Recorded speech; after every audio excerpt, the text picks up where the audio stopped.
మనం హ్యాండ్స్ని స్టిచ్ చేసేటప్పుడు ఈ విధంగా ఇన్విజిబుల్ పైపింగ్ని స్టిచ్ చేసాము అంటే మనకి పైపింగ్ క్లాత్ అనేది ఎక్కడా కూడా బయటికి కనిపించకుండా ఫినిషింగ్ అయితే చాలా అంటే చాలా నీట్గా ఉంటుంది.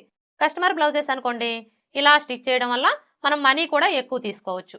హాయ్ అండి, ఈరోజు ఈ వీడియోలో హ్యాండ్స్కి ఇన్విజిబుల్ థ్రెడ్ పైపింగ్ ఎలా స్టిచ్ చేసుకోవాలో చూద్దాం.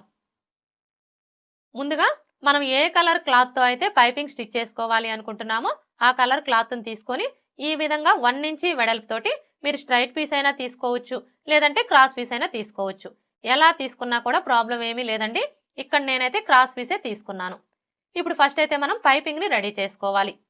ఈ పైపింగ్ని రెడీ చేసుకోవడం కోసం ఇక్కడ నేను 12వ నెంబర్ థ్రెడ్ అయితే తీసుకున్నానండి. 12వ నెంబర్ థ్రెడ్ తీసుకున్నాము అంటే మనకి పైపింగ్ అనేది చాలా సన్నగా నీట్గా వస్తుంది. అలాగే ఇక్కడ మనం పాదాన్ని మార్చే పని కూడా ఉండదు.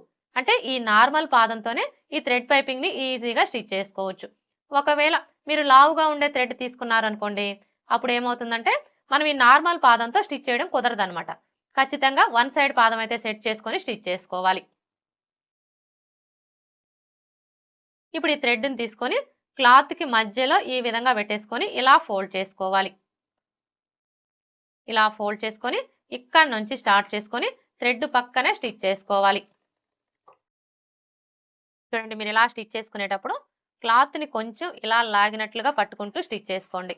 ఇలా స్టిచ్ చేసుకోవడం వల్ల మనకి పైపింగ్ అనేది ఎక్కడా కూడా లూజ్ రాకుండా స్టిఫ్గా నీట్గా వస్తుంది.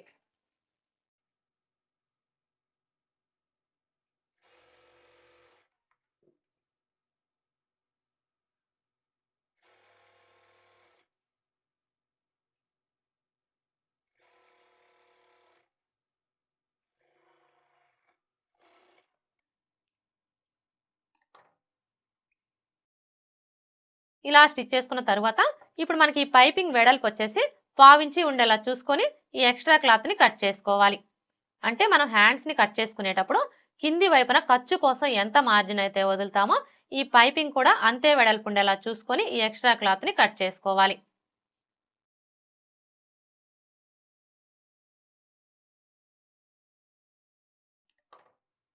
ఇలా కట్ చేసుకున్న తర్వాత ఇప్పుడు మనం రెడీ చేసుకున్న ఈ పైపింగ్ని ఫస్ట్ అయితే లైనింగ్కి జాయింట్ చేసుకోవాలి. చూడండి, ఇక్కడ మనకి జాయింట్ అయితే పడింది కదా, అంటే ఇక్కడ మనకి ఖర్చు కనిపిస్తుంది కదా, ఈ ఖర్చు వచ్చేసి కింది వైపునకు ఉండేలాగా ఈ విధంగా పెట్టేసుకోవాలి. ఇలా పెట్టేసుకొని ఇప్పుడు మనం రెడీ చేసుకున్న ఈ పైపింగ్ని తీసుకొని ఇక్కడ నుంచి ఈ విధంగా పెట్టేసుకొని ఇక్కడ చూడండి ఆల్రెడీ మనకి స్టిచ్ కనిపిస్తుంది కదా, ఇప్పుడు ఇదే స్టిచ్ మీద స్టిచ్ చేసుకోవాలి.